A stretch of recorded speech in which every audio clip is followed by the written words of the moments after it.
আজি আমাৰ অসম প্ৰদেশ কংগ্ৰেছ কমিটিৰ সভাপতি গৌৰৱ গগৈ ডাঙৰীয়া যোৱাকালি ৰাতি নগাঁও আহিছে। আজি নগাঁৱত তেওঁ বটদ্ৰৱা থান যাব আৰু তাৰপিছত মৰিগাঁও যাব।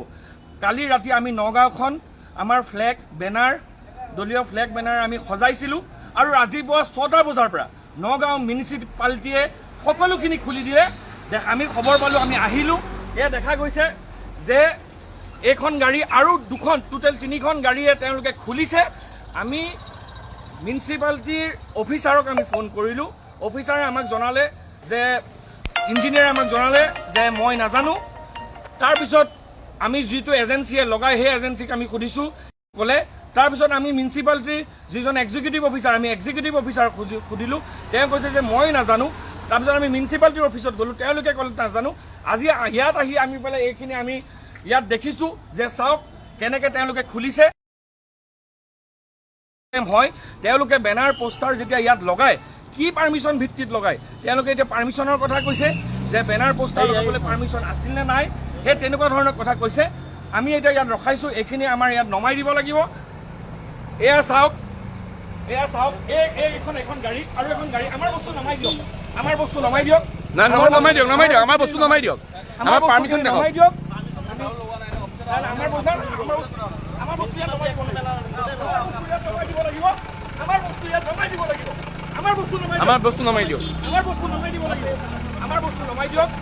বস্তু নমাই দিব লাগিব। আপোনালোকে কি ভিত্তিত খুলিলে আমি নাজানো। আমাৰ বস্তু ইয়াত আপোনালোকে নমাই দিয়ক। আমি ইয়াত ৰাস্তাত পেলাই দিয়ক, আমি ৰাস্তাৰ পৰা লৈ যাম। আমাৰ বস্তু নমাই দিয়ক, আমাৰ বস্তু নমাই দিব লাগে। আপোনালোকে নমাই দিয়ক, আপোনালোকে ইয়াত নমাই দিয়ক, লৈ যাম। আপোনালোকে নমাই দিয়ক, নমাই দিয়ক।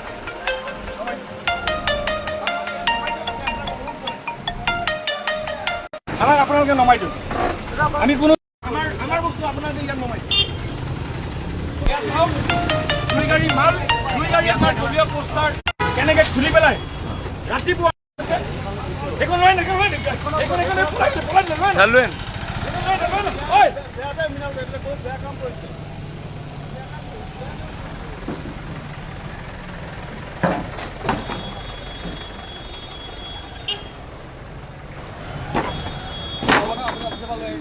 আমি ইয়াতে পেলাই দিম, ইয়াত লগাই সেইখিনি কপিও আমাক লাগিব। এতিয়া চাওক, এখন গাড়ী পলাই গৈছে এতিয়া, আৰু এখন গাড়ী এয়া চাওক।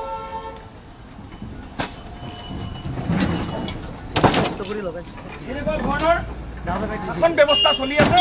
গৌৰৱ গগৈ কাৰণে তেওঁলোক কম্পমান হৈছে। দেখা গৈছে বুঢ়িয়াগত তেওঁ আজি পোষ্টাৰ কাটিছে আৰু ইয়াত এইখিনি তেওঁলোকে এইবিলাক কৰিছে। ৰখা বস্তুবিলাক নমাই ল'ব দিয়া।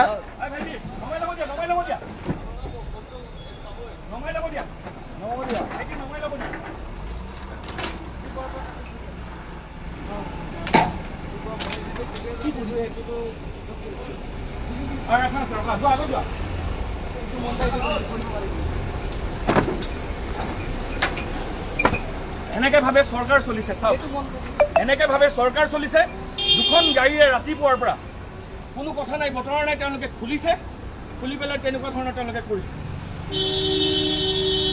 আজি আমি দেখিছিলোঁ যে ৰুলিং চৰকাৰ ভাৰতীয় জনতা পাৰ্টিৰ কিবা প্ৰগ্ৰেম থাকিলে তেওঁলোকে বহুতখিনি বস্তু তেওঁলোকে লগায় এনেকৈ। আজি আমাৰ যেতিয়া আমি লগালোঁ, কোনো অফিচাৰে নাজানে যে কাৰ নিৰ্দেশনাত এইটো হৈছে, কাৰ নিৰ্দেশনাত এনেকৈ খোলা গৈছে। আমাক ইয়াৰ উত্তৰ লাগিব।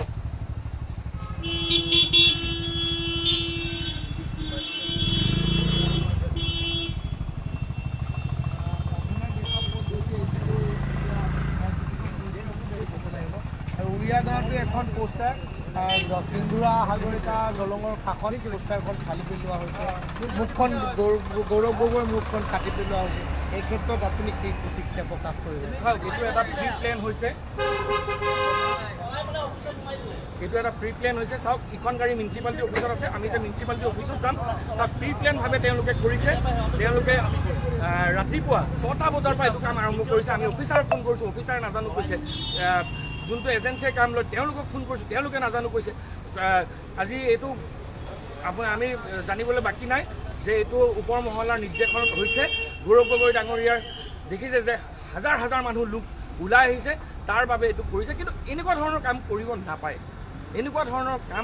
নাপায়, আজি দেখিছে আপোনালোকৰ চকুৰ আগত এখন গাড়ী পলাই পেলাই এতিয়া মিউনিচিপালিটি অফিচত গৈছে। আমি সেইখিনি বস্তু আমাক লাগিব, লগাব দিয়ে নিদিয়ে নাজানো, আমাৰ বস্তু আমাক লাগিব।